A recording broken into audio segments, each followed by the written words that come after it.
Hola, muy buenos días a todos. Un gusto saludarlos nuevamente. Soy Manuel Romero, socio del Comité Iberoamericano de IFRS de la Russell Bedford. Y en esta ocasión nos da mucho gusto saludarlos y sobre todo abordar un tema que desde nuestro punto de vista y aquí en Cabildeo Interno pues resulta el cambio más extraordinario, el cambio más revolucionario y sobre todo con más desafíos para todos los que revisamos la información financiera y sobre todo los que preparamos la información financiera. Para este webinar los invitamos a que durante toda la sesión, a través del icono que encuentren en su menú, puedan escribirnos cualquier duda o cualquier comentario respecto a la aplicación, respecto al tratamiento técnico de esta norma. Y bueno, este seminario se preparó como un resumen ejecutivo. Seguramente habrá algunas dudas que de pronto serán un poco más complejas, pero nosotros los mantendremos en contacto para responder cada una de sus inquietudes. Pues como bien saben, la NIF 18 pues ya se publicó, se lanzó. Ahora tendremos que trabajar con todos los medios y con toda la capacidad técnica para la implementación. Así es que vamos a dar inicio a este seminario. Gracias por su participación y asistencia. ¿Quiénes vamos a participar? Pues dentro del comité de IFRS seleccionamos a algunos de nuestros expertos que estarán hoy acompañándonos. Como socio líder, pues les doy la bienvenida. Hoy nos acompaña Carmen Campo, socia de la Oficina de Colombia. Hola Carmen, buen día. Nos Hola, acompaña, buenos días, Manuel. nos Buenos acompaña días a también todos. Roberto Gallardo, socio de la Oficina de Ecuador.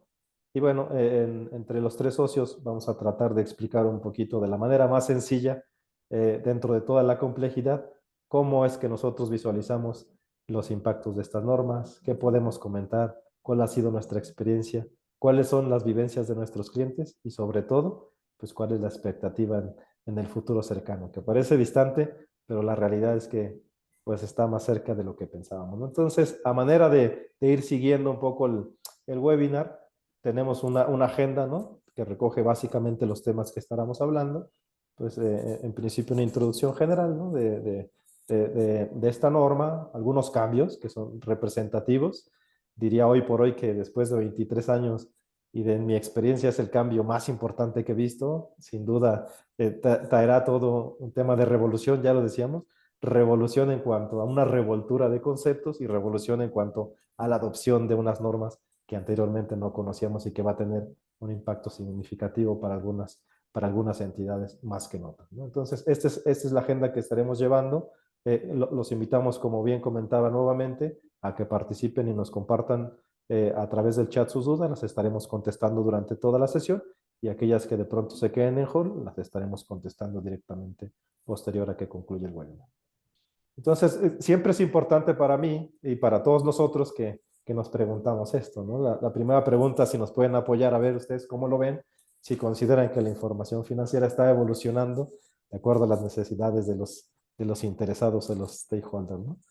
Pues algunos dicen que sí, muy pocos están ahí en duda, ¿no? Dicen más o menos ahí está avanzando, ¿no? Como el termómetro, vamos avanzando bastante.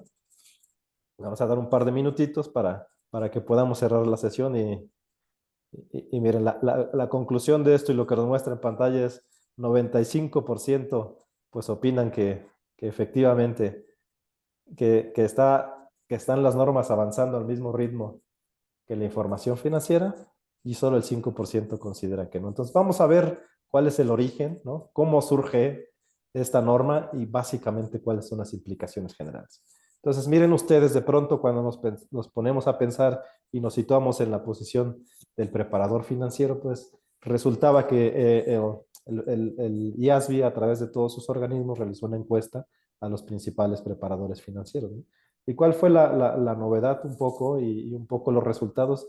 Ya eran un tanto lógicos, es decir, ya había dificultades cuando se presentaba información y lo más importante es que la información financiera localizada en un país distaba mucho de los resultados cuando se consolidaba en otro y cuando tenían que preparar ciertos informes de manera uniforme, ¿no? Entonces, a partir de esa encuesta, pues surge una nueva estructura y esta nueva estructura básicamente fue pensado en aquellos que no somos contadores. ¿Por qué? Porque realmente sí era un poco complicado seguir el balance posterior al estado de resultado, que era el desempeño, y por último completaron el estado de flujos, que era el movimiento que normalmente tenían todas las operaciones, ¿no? No era tan fácil la trazabilidad y se experimentaron en esa encuesta a través de esos resultados, pues estas principales complicaciones, ¿no?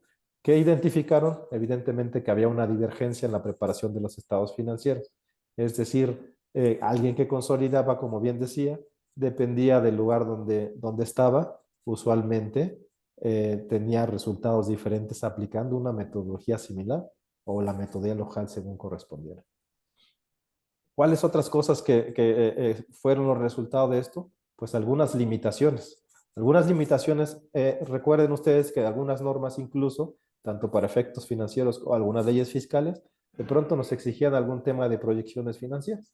Y al no ser claro el mecanismo y la medida, pues realmente cada empresa, cada financiero, cada administración preparaba dichas proyecciones en función de, yo le digo, del corazón, en función de lo que mejor pensaban, de su experiencia y evidentemente del juicio profesional. Es decir, no había una métrica estándar para efectos de hacer estas proyecciones.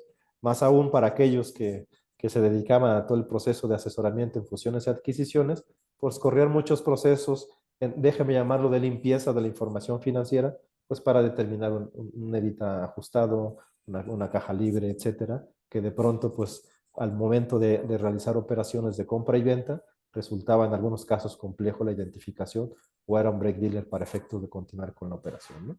Y por último, pues otro factor que salió a la luz a través de esta encuesta, pues básicamente fue el uso de distintas métricas, ¿no? Dependía del segmento donde se localizaba la entidad, pues evidentemente utilizaba métricas financieras de medición, de comparación, de rentabilidad, que no necesariamente correspondían con el resto de las participantes o con el resto del mercado, ¿no?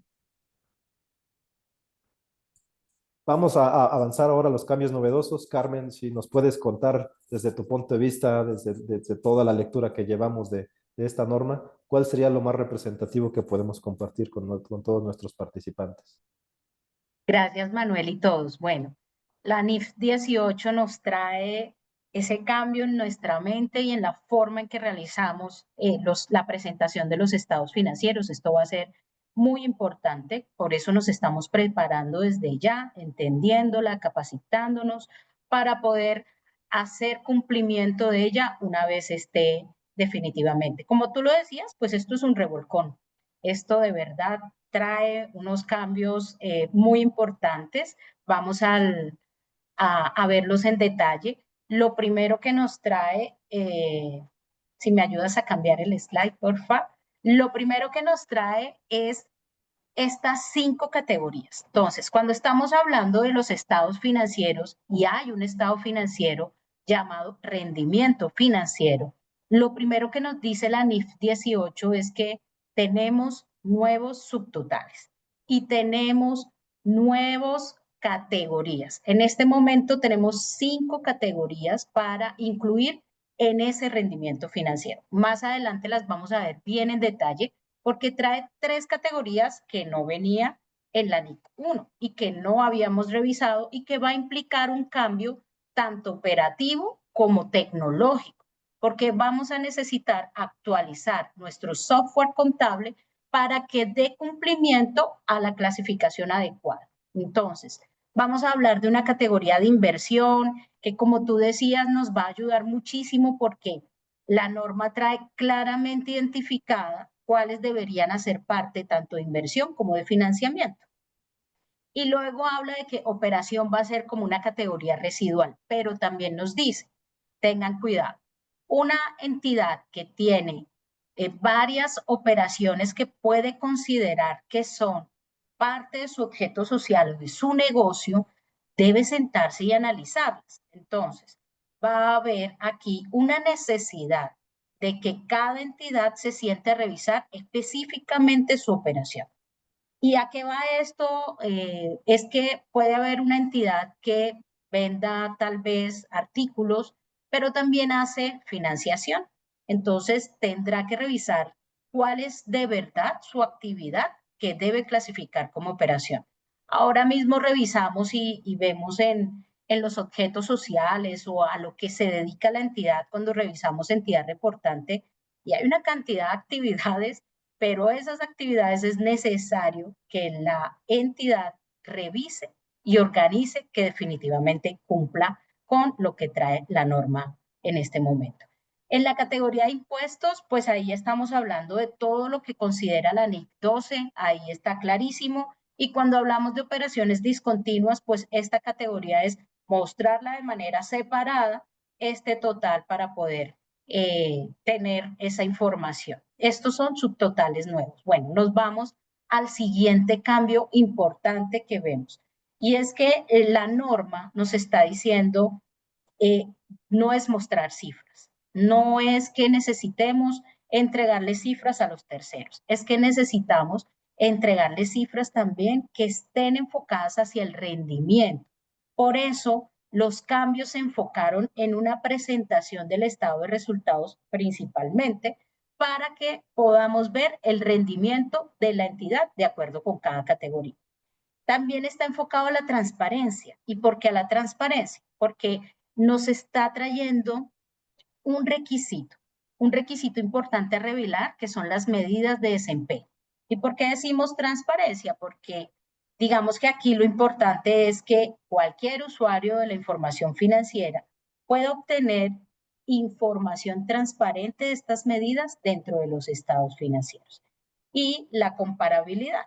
Cuando hablamos de comparabilidad es que la norma nos trae una guía especial para modificar agrupación en los estados financieros, agregación y desagregación. La vamos a ver en detalle más adelante, pero estos son los principales cambios. Cuando hablamos de medidas de desempeño definidas por la gerencia MPN, estas que en inglés serían Management Performance Measures, son una medida de desempeño definida por la dirección y esta es una medida o lo que buscaba el IASB con mostrar estas medidas que tengamos en cuenta, no van a estar en el estado de rendimiento, van a estar en una nota particular, por lo tanto hay una obligatoriedad de revelación de estas medidas.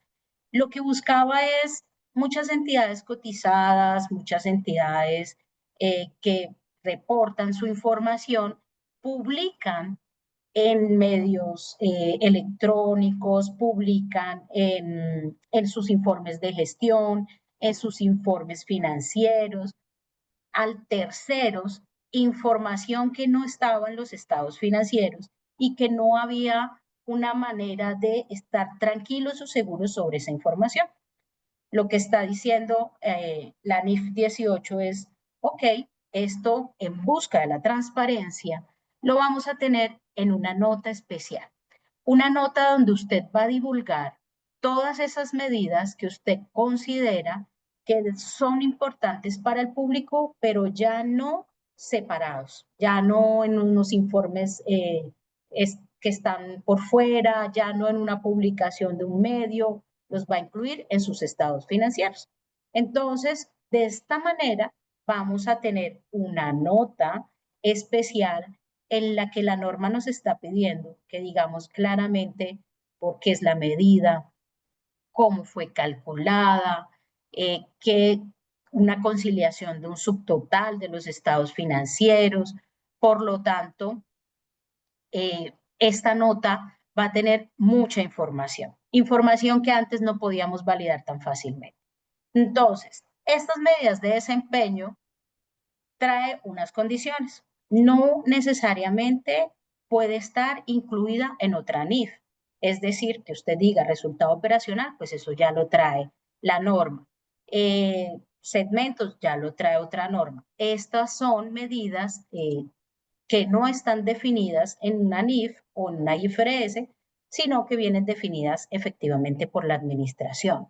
Puede ser, por ejemplo, a muchas compañías les gustaba mostrar en sus informes de gestión los EBITDA o los EBITDA ajustados. Entonces, ¿qué nos está pidiendo la norma? Que la traigamos de un subtotal y podamos hacer un desglose. Esto nos va a ayudar muchísimo a que los usuarios de los estados financieros encuentren información transparente.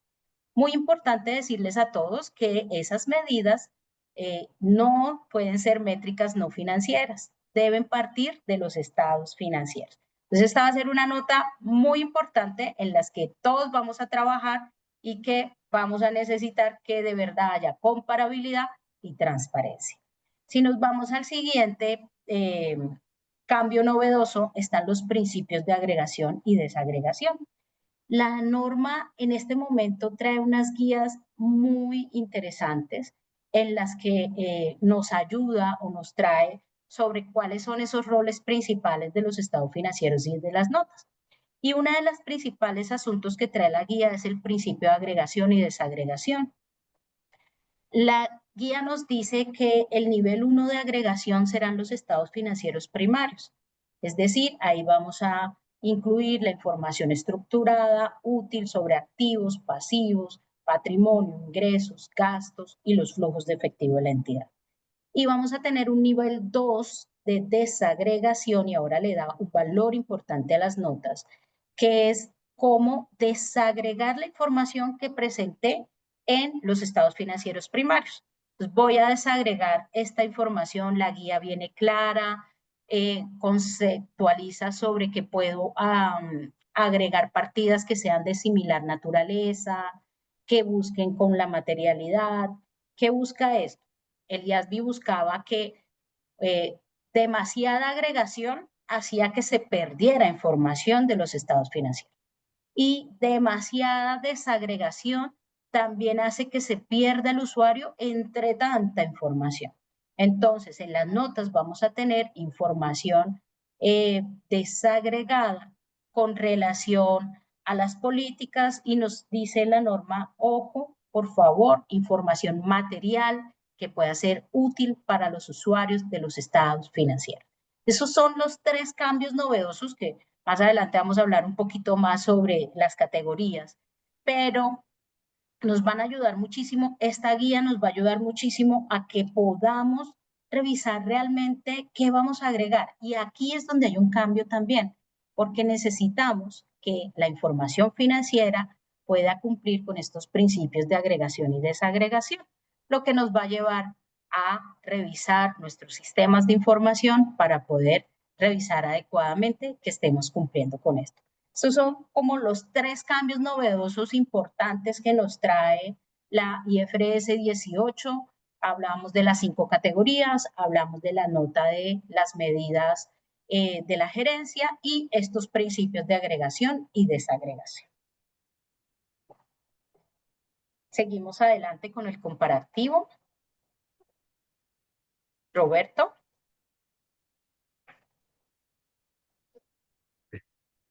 La comparativa ya se mencionó prácticamente anteriormente.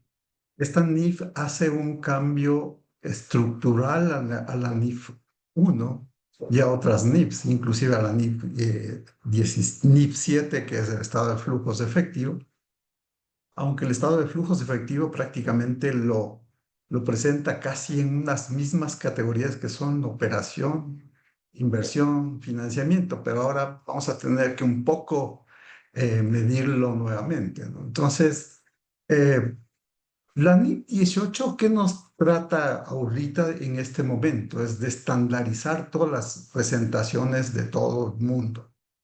Quiere que un Nestlé se compare con General Mills, que hace casi lo mismo. Entonces, prácticamente esta estandarización y esta forma nueva de presentar los estados financieros prácticamente es un estándar para efectos de que yo pueda a los inversionistas, a quien quiera que sea el usuario o quiera tener información comparativa de algunos sectores, pueda tenerlo prácticamente de la misma forma y pueda medirlo en la misma, con las mismas unidades de desempeño, porque antes las unidades de desempeño prácticamente eran, no eran divulgadas en las notas de los estados financieros, eran más divulgadas en el informe que a lo mejor iba para la bolsa de valores, para los usuarios, para el directorio, para el boarding, para el gobierno corporativo de la compañía. Prácticamente esto ayuda y facilita para efectos de medir la razonabilidad y compararme si yo tengo un estándar, mi estándar es adecuado y puedo ser comparable con otra industria del mismo sector. La aparición de subtotales. Antes los subtotales, un poco con la NIF 1, los subtotales un poco tomaban mucho el criterio de decir, ¿dónde lo pongo? ¿Dónde lo pongo el subtotal? Si lo revelo, no lo revelo, si abro en una nota o qué hago. Un poco dejaba el tema de materialidad o de importancia relativa que tenían los estados financieros. Hoy no, hoy tengo que ajustarme un poco a efectos de ver qué es lo que necesito revelar y cómo quiero revelarlo adecuadamente. Entonces, los agregados de la revelación prácticamente deben seguir siendo tomando el tema de materialidad. Si podemos seguir con la siguiente, si vemos prácticamente lo que les mencionaba, ¿no? El flujo de caja va a tener que ser revisado. Entonces, los dividendos, por ejemplo, recibidos, se incluían como parte de las actividades de... No, perdón, los dividendos pagados hoy se tienen que pasar en la actividad de financiamiento. Y también lo mismo había que separar los recibidos, los intereses pagados y todo eso para efectos de un poco hacer consonancia con el estado de resultados, porque prácticamente tiene que enganchar el estado de resultados o de resultados integrales con el flujo de efectivo. ¿Qué cambios también tiene la norma? Las normas, un poco el tema de negocio en marcha, la NIC 8, las revelaciones contables prácticamente en algunos casos, como mencionaba Carmen, habrá que ver cómo tengo que revelar la parte de segmentos, el tema de juicios y estimados que tengo que hacer. Acuérdense que algunas normas traen juicios y estimados. Entonces, por ejemplo, el caso de la NIC 36 de deterioro tienen algunas implicaciones, la NIC 9 tienen otras implicaciones de estimaciones. Y el tema de instrumentos financieros, ¿no? El tema de instrumentos financieros prácticamente la NIF y la IFR 17 prácticamente tiene algunos consonantes que habría que revelarlos y ajustarlos en consonancia con las otras NIF, como son la IFRS 9, la misma 32 y 39, que todavía quedan algunos rezagos por ahí, que me imagino que el IFRS estará tratando de sincronizar todo el tema. Podemos continuar con el tema de la clasificación o la transformación del estado de resultados y pérdida de ganancias. Aquí, para puntualizar en este tema, es la pregunta que yo me tengo que hacer aquí en la parte de operación, es decir, oye, ¿cuál es mi core de negocio? ¿Es comprar, vender? ¿Es comprar, vender, prestar servicios en algunos casos? Por ejemplo, en el caso de los dealers de autos, venden autos, también prestan mantenimiento. Y entonces habría que ver si esa actividad de mantenimiento también es parte de mi core y todo eso. Y habría que revisarlo y evaluar. Un poco más complicado es en el tema de los bancos, ¿no? Los bancos que aplican IFRS, en Latinoamérica un poco la industria de los bancos y seguros regulada, pero en el caso que tenga que aplicarse en esos dos sectores IFRS, ¿qué trabajo que tienen los bancos y las aseguradoras para efectos de aplicar y llegar al tema de operación? Y en el tema de operación, ¿qué características fundamentales yo debería considerar? Uno es, ¿cuál es mi clasificación de los ingresos y gastos, no? ¿Qué subtotales los voy a añadir y qué tengo que revelarlos? ¿Qué obligaciones de desempeño tengo que revelarlas en las notas para efectos de que mi estado financiero que yo estoy preparando de resultados enganche con lo que yo estoy informando en las notas? Hay que identificar bien los gastos específicos.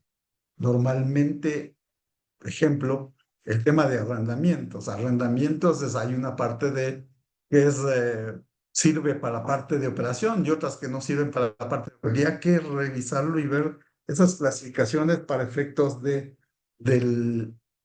presentar el estado financiero, ¿no? todo esto, ¿qué debe llevar a que yo debo tener un cambio en la clasificación cuando yo revelo el tema de los gastos de operación? En el tema de inversión, prácticamente, este sí es un cambio bien importante porque aquí sí le hace una separación en lo que es el tema de las inversiones.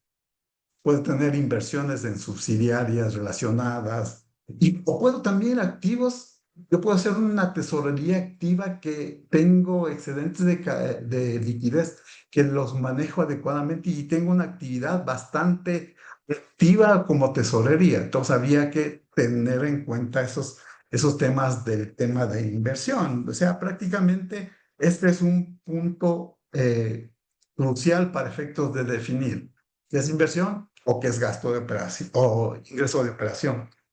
Y en el tema de financiamiento, podemos mencionar que hay dos cosas que debemos tener bien claras en el tema de inversión, de financiamiento. ¿Qué es mi financiamiento que lo utilizo para la operación? ¿Qué es mi financiamiento adicional que lo considero para efectos de también mis actividades? Entonces aquí hay que tener bien muy claro en el tema de lo que es financiamiento. Puede ser también que yo utilice financiamiento para apalancar mis adquisiciones, mis mergers, mis acquisitions, todo eso. Entonces habría que tener un poco bien desagregado. En la parte de impuestos, ahí no hay mucho cambio y ahí se adapta casi lo que veníamos mencionando con la NIC 12, prácticamente no hay mucho tema. Y el tema de discontinuadas, eso sí es un tema revolucionario porque las discontinuadas a veces una compañía que lo podía poner en un segmento, en una clasificación, pero no, ahora es bien específico la norma y dónde puedo aplicar. Con todo esto, uno se pregunta ahora, ¿dónde tengo que iniciar? O sea, los escenarios para la aplicación, prácticamente la norma fue emitida y la emisión se hizo en el 2024. Entonces, la 2024 cuando se vio, prácticamente decíamos, 2027 recién empiezo. Y algunos nos tomamos el decir, no, está 2027, pero acuérdense, estamos terminando ya 2025. Entonces, y 2025 para algunas compañías ya debemos empezar el tema del periodo comparativo. Peor en los casos que quieren hacer una opción anticipada, ¿no? Aquí hay que tener bien claro. Tengo la obligatoriedad que es a partir de 2027. ¿Puedo tener una opción de empezar anticipadamente? Sí, pero acuérdense que debo empezarlo. Si voy a hacer el 2026, ya a diciembre del 2026. Acuérdense que tenemos que empezar con el año 2025. Entonces, aquí es un poco que hay que tener bien claro y en qué temas tengo que hacer. La pregunta de aquí es decir, ¿qué pasa con las nuevas compañías que aparecen? O sea, se formó una compañía en el 2026 y tengo que ya el 2027 presentar bajo este nuevo esquema. Entonces tendrá que irlo pensando que deba adaptarlo el 2026. Sugerencia, 2026 ya debería ir preparando el escenario contable para efectos de preparar los estados financieros bajo esta nueva modalidad de información, ¿no? Y ahí viene la pregunta más crucial que uno se pregunta, ¿no? Entonces, que se dice, oye, mi pregunta es, y les hago a los participantes, ¿quiénes se beneficiarían de la aplicación de esta nueva norma, de esta nueva NIF, la IFRS 18? Les agradecía sus respuestas un poco para antes de darles el criterio y la aplicación o cómo lo vemos desde el punto de vista nuestro, ¿no? Como auditores, como contadores, porque la visión de un inversionista es totalmente diferente. Entonces, para el socio de accionista también, lo único que le interesa al socio de accionista es decir, a ver, ¿cuál es la última línea? ¿Cuál es el bottom line? Pero a veces hay unos accionistas y socios que se preguntan, dice, a ver, oye, pero ¿qué pasó? ¿Gastaste más en esto? ¿Por qué por qué hubo el tema de cambio esta métrica, este parámetro? Entonces, estoy de acuerdo con todos, o sea, todos los anteriores se van a beneficiar, porque inclusive la evaluación o los parámetros para tener una idea real y comparativa de un sector va a ser estándar. Inclusive esto yo podría decir, sin ser experto en precios de transferencia, diría, hasta para efectos de precios de transferencia se podría ayudar para tener una comparabilidad más clara y viable. Entonces, ese es un poco el tema de lo que nos trae la obligatoriedad, los beneficios, la aplicabilidad, la transformación de los precios de resultados. Y ahí sí, veamos qué pasa con la convergencia y las actividades de operación que nos va a contar Manuel. Perfecto. Pues muchas gracias, Robert. Como ya bien lo decían, yo creo que los más beneficiosos en este punto, de pronto había un divorcio, ¿no? Entre aquellos que somos contadores, aquellos que somos financieros, ¿no? Y decían, no, yo soy contador y hago el del pasado, yo soy financiero y hago el futuro. Pues esta norma lo que hace es acercar, ¿no? Ya básicamente hay un matrimonio en donde dice, oye, tienes que utilizar la información histórica, pero también, pues dentro de las notas o los estados financieros, hemos hecho lectura de las dudas. Varios de ustedes preguntan, oye, ¿me aplica? ¿Es para las que están en valores? ¿Para las pymes aplica? Para México, para otras localidades? Vamos a tratar más adelante de ver si logramos solventar esa duda, ¿no? Lo tenemos preparado, pero en principio yo les diría, de manera directa, pues nosotros, ¿cómo lo clasificamos? En una obligatoriedad mandatoria, ¿no? La obligatoriedad mandatoria es en cada país, normalmente, en muchos ya de toda la parte de región de Latinoamérica, las empresas que cotizan, que son públicas o están en la bolsa de valores, normalmente tienen que adoptarla por obligación, ¿no? Todas aquellas. En algunos otros casos, depende de la jurisdicción, depende del país, hay decretos gubernamentales donde hay límites y en función de esos límites también hace las veces de obligatoriedad para algunas compañías. Entonces habrá que ir a cada jurisdicción, a cada región para identificar en qué caso nos atañe. ¿Cuáles son los que de pronto salimos del radar y no consideramos tan importante, pero creemos desde nuestro punto de vista que sí tendríamos que estar viendo algún impacto en relación a la implementación? Nosotros le decimos que es de manera indirecta, ¿no? ¿Quiénes son de manera indirecta? Todas aquellas entidades, hay muchas entidades en Latinoamérica que provienen de un corporativo, de una casa matriz. Entonces, de manera indirecta, pues como lo decíamos, o la redundancia, tendremos que aplicar esa norma y lo que tendremos que hacer es ver cómo converge con nuestra norma local, qué cambios tendríamos que hacer, que algunos de ellos van incluso desde el cambio de cuentas, el mapeo de cuentas o el plan de cuentas, hasta algunos cambios en el sistema de reporteo, llámese Hyperion, llámese BPS, etcétera, ¿no? Entonces, las empresas subsidiarias, de empresas públicas o de empresas que adoptan IFRS en alguna parte del mundo y que son subsidiarias localizadas en nuestro país, de manera indirecta también tendrían que estar revisando los efectos que van a tener este tipo de implementaciones. ¿Qué es importante? Ya lo mencionaba Roberto. Pues aquí trae varias, todo este análisis no solo es un análisis financiero, implica también un ámbito fiscal, implica un ámbito de precios de transferencia. Algunos indicadores de rendimiento y comparabilidad, ya lo decía Roberto, pues también para efectos de precio de transferencia se utiliza utilidad operativa o le evita en algunos casos. Entonces, veremos adelante cómo cambia un poco lo que yo denomino geografía, es decir, la presentación de las cifras en el estado de resultados. Y sí, evidentemente, la modificación o clasificación de alguno de estos efectos sí puede modificar esa comparabilidad, ¿no? Entonces, tendremos que estar atentos. Hay otras jurisdicciones donde las leyes impositivas o tributarias permiten calcular los intereses o la no deducibilidad de intereses con un límite basado en el EBITDA igualmente. Entonces, sí consideramos pertinente compartir con ustedes, dependiendo de su jurisdicción, visualizar todos los impactos legales, financieros y fiscales para efectos de poder hacer una implementación de una manera más ordenada, ¿no? Que si bien parece distante, la verdad es que el tiempo corre muy rápido, ¿no? ¿Cuáles son las otras empresas que nosotros visualizamos? Aquellas que legalmente tengan la obligación, es decir, hay muchas entidades que tienen financiamientos, ya sea por un banco, por una institución financiera internacional, donde como un requisito, como un covenant, les solicita que de manera anual o de manera recurrente preparen información financiera en las normas internacionales, ¿no? Entonces habrá que voltear a ver también si nosotros somos obligados a entregar ese tipo de covenants y, por supuesto, tener en consideración dentro de nuestras evaluaciones y medición el cambio y la adopción de estas normas. Me gustaría ahora compartir un poco un resumen ejecutivo de lo que decíamos, ¿no? Es cómo nos visualizamos. Hoy nosotros en el comité creemos que esto ya no hay regreso, ya no hay remedio, ¿no? Esto quedará después de la NIF 18, antes y después, como pasó con el COVID. Y entonces, ¿qué es lo que estamos viendo? Que cada uno en la jurisdicción local se está moviendo y está migrando rumbo a la convergencia.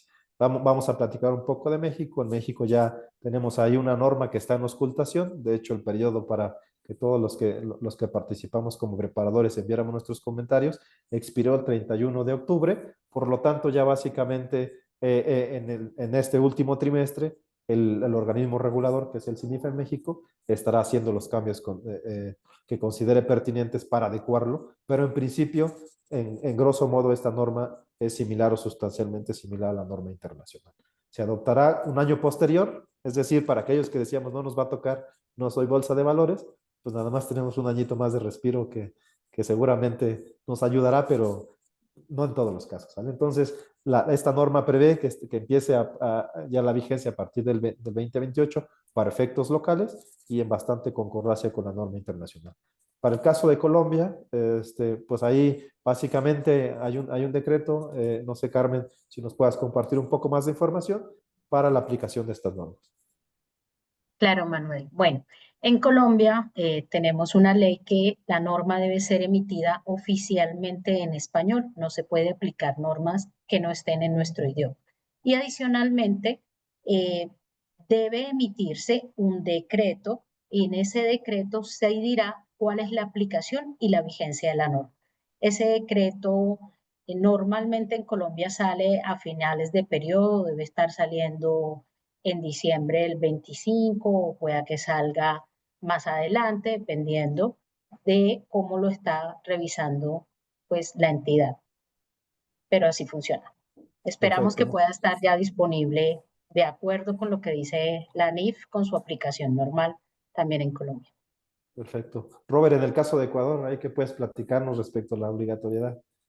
Bueno, en Ecuador la aplicación de las NIFs o la IFRS son aplicación obligatoria y hay una categoría prácticamente que la definió el organismo regulador que adoptó las normas, que es la Superintendencia de Compañías, Valores y Seguros, es donde se aplica las NIFs. Entonces, prácticamente, como decía, las industrias reguladas tienen otro mecanismo de aplicación y tendrían que emitir los reguladores de los bancos, seguros o microempresas. Entonces, si se va a aplicar esta normativa. Entonces, pero prácticamente aquí es las que son obligatorias y están definidas como compañías que deben aplicar las diferencias completas que le llamo yo, deberían aplicar mandatoriamente a partir del 2027. Eso quiere decir que yo debo regresar el 2026 y para poderlo hacer comparativo el periodo del estado de resultados, ¿no? Entonces, claro que también se permite la forma anticipada, ¿no? Y en el caso del regulador, si hay una compañía que debe aplicar IFRS que no esté en el mercado de valores, porque las compañías que están inscritas en la bolsa de valores son emisores o negocian sus acciones en bolsa, obligatoriamente y mandatoriamente tienen que aplicar esta norma. Entonces, en las otras el regulador puede entrar y hacer excepciones, como hubo en algunos casos de compañías sumamente grandes que las dijeron, no, usted no aplique, puede aplicar las normas pymes. Entonces, en las pymes habría que seguir lo que me dice la normativa, ¿no? Que las pymes también un poco dejan abierto el tema de la aplicación de una norma de las completas que yo lo llaman. Eso es, Manuel. Correcto, perfecto. Muy bien, ahora abundando un poco, ya lo decíamos al inicio y como resumen, ¿qué es lo que cambia? Pues evidentemente lo que tenemos que pensar es en el core business del negocio, ¿no? A partir de eso, como ya bien mencionó algunos ejemplos, Robert, a partir de eso, y obviamente esto involucra juicio profesional, evidentemente entendimiento de la operación del negocio, y a raíz de esto, lo que hoy nos dice y que muchos que no eran financieros siempre aspiraban, ¿no? Oye, si yo tengo una operación, si yo presto, ¿cómo puedo diferenciar cuánto me está generando por operación? ¿Cuánto me queda por excedente en caja? ¿Cuánto me queda por alguna inversión adicional? Esto no era tan transparente. Con este nuevo cambio en la modalidad, pues lo que resulta es que sí tenemos que desagregar y tenemos que hacer un análisis para separar cuánto del negocio corresponde a operación y cuánto del negocio corresponde a alguna otra actividad que puede ser financiamiento. ¿De qué depende? Evidentemente del tipo de negocio, como ya comentaron algunos de ustedes ahí en los mensajes, en las dudas. Efectivamente, aquellas entidades que tienen más líneas de servicio o canales o segmentos pueden estar sujetos a una revisión más minuciosa de cada uno de sus segmentos, sobre todo aquellos que otorgan financiamiento o que de pronto es un contrato marco que tiene diferentes tipos de operaciones, la transferencia o la venta de un producto más el servicio de mantenimiento más financiamiento. Habrá que revisar cada uno de estos para efectos de identificar cuál es la operación y cómo tendría que presentarse, ¿no? Por lo tanto, la clasificación de operación básicamente recoge a la esencia del negocio. Los ingresos y los gastos tienen que estar asociados a esa esencia y a lo que realmente está generando el desempeño financiero y los resultados de una entidad, ¿no? Ya decíamos que ante este cambio, lo que sí hace la norma es precisar. Y dice, oye, aquellos que presenten estado de resultados por función, será mandatorio que al menos revelen estos conceptos. ¿Cuáles conceptos? El costo de ventas, ese de manera venía enunciativo en la NIC 1, hoy lo hace ya escrito y obligatorio. Y después dice, y por lo menos que nos separen en un epígrafe, en una nota, estos apartados como una revelación. ¿Por qué son importantes? Pues evidentemente porque cuando hagamos la revelación de las métricas de desempeño financiero, habrá que hacer uso y habrá que revisar y conciliar todas las cifras de los estados financieros, más algunos ajustes que incorporen algún juicio de parte de la administración para llegar a esta métrica financiera que finalmente se estará revelando en los estados financieros. ¿Qué hay que revelar entonces? La depreciación al menos, amortización, beneficios empleados y algunos temas de deterioro o pérdidas, ¿no? ¿Por qué decíamos que es relevante siempre mirar al objeto y a la actividad del negocio? No solo incluso en lo físico, en lo real, sino también en el aspecto estatutario, en el aspecto de actas, ¿no? De pronto hay unas compañías que fueron constituidas para hacer muchas operaciones, yo diría más de las que normalmente hacen, entonces habrá que voltear a ver en función de, obviamente, su constitución, en función de sus reglas fiscales y cómo se incorporaron, y en función de las transacciones reales que ejecutan con los clientes de manera recurrente. Miren aquí un ejemplo. Hay algunas empresas, por ejemplo, en el caso de bienes raíces, pues ellos pueden catalogar el gasto por interés como financiamiento, ¿no? En el caso de algunas empresas que venden productos con financiamiento a clientes, podrían tener una parte como una operación y otra parte como financiamiento. Dependerá del canal, como ya los decía, y del tipo de venta que realicen.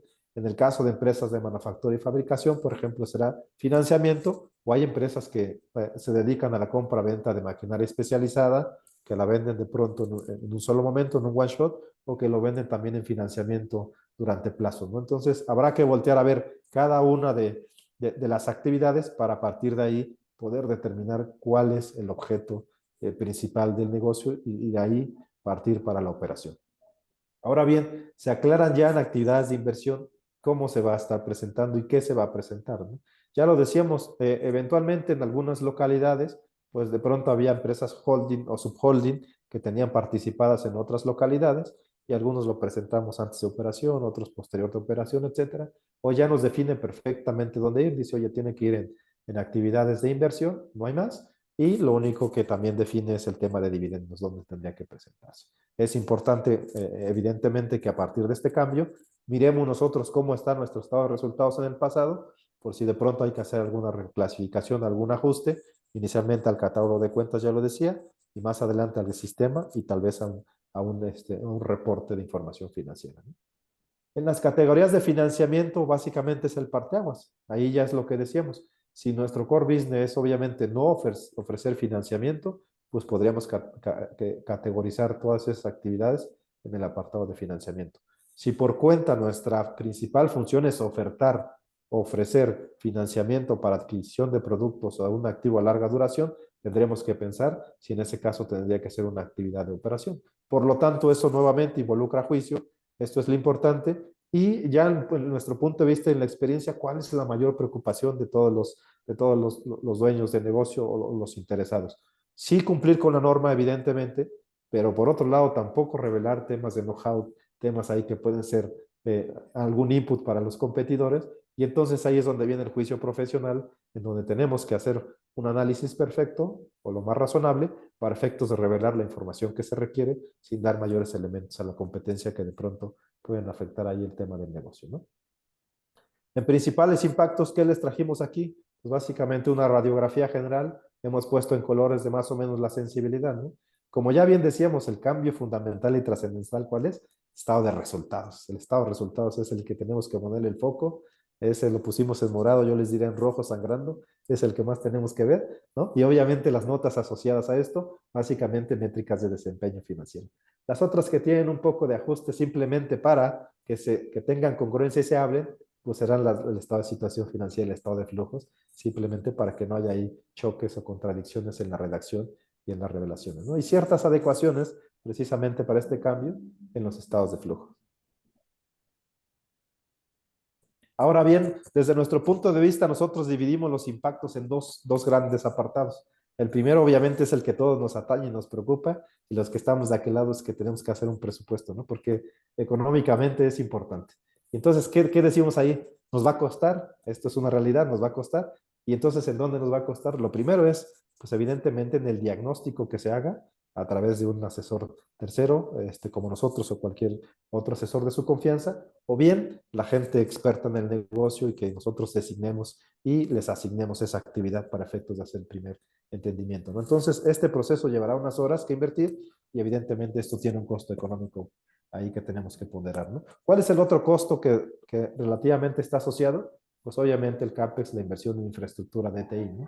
De pronto nuestro sistema contable, en algunas localidades tenemos un sistema contable que cumple con información financiera, que también está alineado a reportes fiscales, y entonces habrá que repensar en esos catálogos fiscales, contables, y ver si efectivamente nuestra infraestructura y nuestros reportes siguen siendo suficientes, o bien tenemos que hacer un cambio de mapeos, modificación, configuración, o incluso, en casos extremos, el cambio de un sistema a otro, ¿no? Migrar completamente.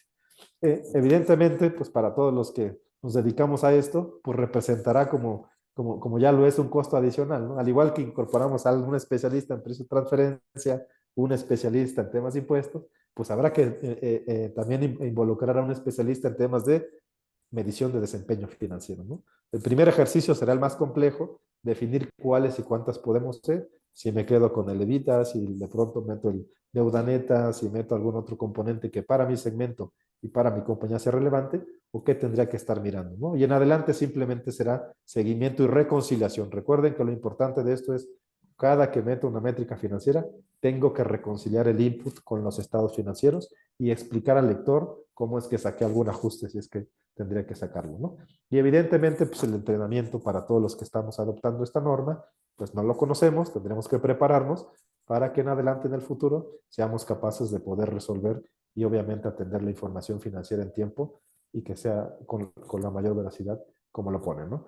El otro apartado son procesos, y los procesos que son, pues hay que actualizar, hay que mirar atrás, hay que actualizar, hay que desempolvar un poco y ponerlas ya en electrónico, nuestras manuales políticas, y obviamente recoger todos estos cambios, ¿no? Documentar aquellos juicios que será importante para el día de mañana que Manuel no esté, pues obviamente ahí está una política, está bien descrita cuáles fueron los assumptions, cuáles fueron las conclusiones y por qué pensamos que tenemos que seguir un camino, ¿no? Habrá que ponerlo eso, habrá que notificar, ya decía, en algunos casos hay financiadores, hay lenders que están interesados y que obviamente, imagínense, a cambiar un poco la geografía del estado de resultados. Si antes tenía una operación en financiamiento y por mi objeto lo tengo que mover a operación, pues el EBITDA se va a modificar y entonces tendría algunos cambios que tendría que estar atento para informar de manera anticipada a todos aquellos interesados, acreedores, accionistas. Lo más importante, y yo les diría lo más representativo de esta implementación y que a los dueños de negocio les interese es qué revelaciones métricas tengo que hacer que no revele mi know-how, ¿no? Entonces, también tendré que ser bastante cuidadoso en cumplir, como decía, sin exceder en la revelación y que de pronto pueda eso provocarme algún tema con mis competidores, ¿no? Y por último, siempre sugerimos pues unas pruebas anticipadas de configuración, de borrador de estados financieros, de enfrentar unas cifras con otras, porque si no será complicado explicarle a alguien si ya era bastante difícil, ahora decirle este es el número y pasa para acá, y explicarle qué quitamos y qué ponemos, ¿no? Entonces, esta es nuestra sugerencia en principio y los impactos que nosotros visualizamos y que evidentemente queremos compartir con ustedes. Miren, simplemente a manera ya de ejemplificar, lo que pusimos aquí es meramente algún par de cambiecillos que, como ya decíamos, son obligatorios y cómo cambia un poco la geografía y la presentación, ¿no? Por un lado teníamos, ustedes recuerdan, hay empresas que su giro no es la venta de activo fijo, sin embargo lo tenían, y dicen, oye, ¿qué crees, contador? Pues ahora ya lo vas a tener que reconocer como una inversión, ya no puedes reconocer en otros ingresos o conceptos otros. ¿Qué es lo importante y que resulta relevante en esto? ¿Se acuerdan muchos la expresión de varios, diversos, severos, etcétera? La norma dice, ya no lo utilices. Eso me dejaba mucha confusión, entonces tendrás que ponerle un nombre. Básicamente en la guía que bien comentaba Carmen, en el apartado de agregación-desagregación, lo que se matiza es eso, ya no podríamos utilizar el de varios, diversos, etcétera, sino tendríamos que darle un nombre para efectos de poderle dar un seguimiento. Entonces aquí ya no los define, y miren ustedes, por ejemplo, en el caso de la participación en asociadas o método de participación, pues aquí ya es claro, ya no es sujeto a interpretación, simplemente seguir la guía y presentarlo donde corresponda, ¿no? Esos son, en principio, dos ejemplos generales que obviamente pues están ya normados, vienen ahí descritos en las reglas y en las guías, y bueno, que será importante que nosotros le vayamos dando seguimiento, ¿no? Vamos a pasar a las conclusiones, Robert, si gustas, estamos cerca ya de completar el webinar, algunas conclusiones generales. Vamos haciendo lectura de las preguntas aquí que nos dejaron en el chat para tratar de resolver algunas, Sí, y las que no, comprometidos con sí, hay responder. algunas preguntas casi poco repetitivas, pero entremos en tema de las conclusiones, ¿no? ¿Qué pretende la norma en síntesis, los hemos definido en 5 aspectos, ¿no? Uno, mejorar la comparabilidad de los estados financieros, o sea, quiere decir que yo por lo menos ya voy a tener una información que sea más comparable para efectos de yo, cuando el área de inversiones, financiamiento, la gente que hace merger acquisitions o los bancos de inversión van a tener una información que es un poco más estándar, ¿no? ¿Qué es la fecha que se inició? O sea, la norma se salió en abril del 2024, pero la norma hay que fijarse al final de la norma cuando dice cuándo empieza el periodo de transición. Inclusive las normas son muy puntuales, es decir, oye, ¿es una aplicación retroactiva o una aplicación solo prospectiva? En este caso, la norma empieza en el 2027, enero de 2027, pero como los estados financieros son comparativos, entonces tengo que empezar el 2026. El 2026 tendría que hacer todas mis adecuaciones para efectos de estar preparado el 2027 en forma anticipada para efectos de poder tener una revelación adecuada. ¿Por qué tengo que hacer este análisis? Porque, recuerden, esta norma trae unos nuevos subtotales y cambia totalmente la forma de presentación de estados resultados en las 5 actividades. Y prácticamente lo que yo debería tener y enfocarme es en las 3 categorías principales: operación, inversión y financiamiento, porque el resto prácticamente es una modificación que ya empezábamos a tenerla con la norma anterior, pero hoy estas 3 categorías principales debo tenerlas bien mapeadas para efectos de preparar mi estado de resultados. Otra de los resúmenes, lo que vemos como categorías, y podemos continuar un poco viendo el tema, es, podemos pasarle un poco, Manuel, la siguiente lámina. Es decir, tengo que sentarme aquí a definir mis medidas de desempeño, o sea, ¿qué voy a revelar? Porque tampoco voy a hacerlo, a poner 500 medidas de desempeño. No, no. Yo creo que aquí es un análisis muy profundo de decir, oye, ¿qué es lo que yo debo revelar y qué normalmente el estándar o la industria está revelando en mi sector? Y otro tema que hay que tener muy en cuenta es la agrupación financiera. O sea, aquí debemos tener muy claro. a veces nos toca entrar a lo mejor en ERPs que son muy estandarizados, digamos, Oracle, PeopleSoft, el SAP. Entonces tendré que entrar y ver y decir, oye, ¿qué cambios tengo que hacerlo para yo poderme, para que mi información se adapte y pueda yo tener adecuadamente más el estado de resultados? En síntesis, esos son los 5 efectos. Entonces, yo diría, ¿cuáles son los acentos claves que debo considerar? Acuérdense que esta NIF tiene un cambio fundamental en la presentación y revelación de los estados financieros, más que todo en los estados financieros de los resultados, ¿no? Entonces, la pregunta clave ahí es decir, ¿cuándo debo iniciar y qué necesidades debo considerar? O sea, debo sentarme y un poco revisar, o sea, decir, ¿cuál es mi estrategia? ¿Qué estrategia tengo que adoptar para que mi información se adapte a la estrategia, a la visión, la misión que tiene la compañía?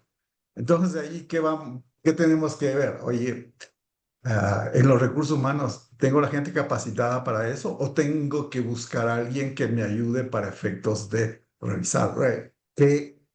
¿Cómo capacito a mi gente para efectos de que esté un poco más sincronizado con el tema? El tema de los procesos, ahí sí es un tema de que hay que entrar y revisar el proceso de punta a punta para efectos de decir, oye, en los procesos que tengo que son mi core, ¿qué cambios tendría que hacerlo para efectos de yo poder medir? Porque normalmente en algunas organizaciones, en los procesos, hay factores críticos de éxito, hay indicadores claves, hay un montón de cosas que se miden, que miden la gente que está ejecutando las operaciones para efectos de eso. ¿Qué información necesito? O sea, a ver, ¿qué necesito yo para hacer este cambio? Y en los sistemas, o sea, si tengo un sistema propio que es yo lo desarrollé y tengo los programas que los puedo hacer las modificaciones, pues listo, no hay ningún problema. Pero si no lo tengo, si un sistema es alquilado, arrendado y me dan el servicio, el soporte por un tercero, entonces tendría que verlo ahí.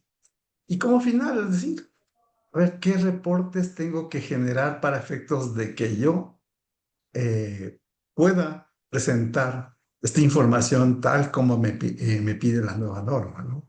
Entonces, eso es nosotros lo que vemos. Dentro de las preguntas que estuve revisando, es decir, eh, la aplicación, si quiero hacerlo anticipado ya en el 2026, yo debía haber empezado el 2025. Si no lo va a hacer anticipadamente y lo voy a hacer a partir de enero de 2026, debo trabajar el 2027, perdón. Debo comenzar a trabajar el 2026 en todas las adecuaciones para efectos de poder llegar a ser comparable con el 2027. Eso es un poco el tema. En cuanto a la aplicación de la norma, que vi algunas preguntas ahí, si la compañía tiene que aplicar IFRS completas y esta IFRS 18 tiene que aplicarla. O sea, no porque yo dé financiamiento, no debo aplicarla, o debo aplicarla, perdón. Aquí lo que debo sentarme y decir, oye, yo tengo que aplicar esta norma como negocio. Entonces, si tengo que aplicarlo como negocio, entonces ahí sí, tome la acción, tómese su tiempo, estamos cerrando el 2025 para efectos del 2026 poder empezarlo. Y si quiere usted hacerlo anticipado para el 2026, oye, ya tiene que poner a correr el reloj porque está atrás. Y aquí hay una cuestión muy puntual que hay que tener en cuenta. Aquellas compañías que cotizan en bolsa o que tienen en bolsa. Algunas bolsas requieren la preparación de información, no solo comparativa, a veces son de 3 años, 4 años, 5 años. Entonces, si estamos en esa situación, había que ponerse a revisar bien por efectos de que tengo que revelar, ¿no? Entonces, una tarea bien importante es sincronizar. Cuando yo tengo estados financieros consolidados, tengo que ponerme a pensar y sincronizar bien todos los planes de cuentas para efectos de que yo pueda hacer consolidación adecuada y no tenga que estar haciendo cirugía como tenemos que hacerlo ahora actualmente, ¿no? Un poco el resumen es eso. Perfecto, Ya te dejo a ti, mi querido Manuel, para perfecto. el cierre final. Pues muchas gracias a todos. Prácticamente estamos en el tiempo. Creo que abordamos la mayoría de las dudas que tenían ahí. Si se aplicaba para pymes, si aplicaba para públicas, para no. Importante lo que dices, más bien es revisar el negocio. Si estamos obligados a aplicar IFRS, no importa nuestro segmento, tenemos que hacer este análisis y ese análisis puede implicar algunos ajustes o no, pero eso dependerá más bien del diagnóstico que nosotros hagamos, ¿no? Por supuesto, estamos a sus órdenes, Manuel Romero en Ciudad de México, líder del comité, Carmen Campos en la Ciudad de Colombia y Roberto Gallardo en la oficina de Ecuador, ¿no? Un gusto haberlos saludado y bueno, los invitamos a nuestros próximos webinars que estaremos abordando un poco más acerca de estas métricas de desempeño, que sin duda es en realidad lo más ahí complejo por definir, por determinar, por ligar y que obviamente para los que no somos financieros de pronto nos causa mayor desafío tratar de hacer estos ajustes pertinentes. Carmen, unas palabras finales y muchas gracias a todos por su asistencia. Nos vemos en el próximo webinar.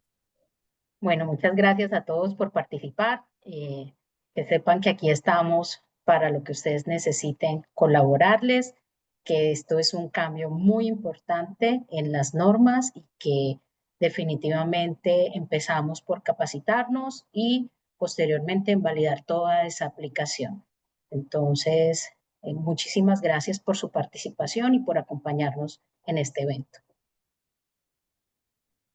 Un Sí, un gusto, buen gusto ha día, hasta sido luego. poder compartir con ustedes y transmitirles un poquito de nuestro conocimiento.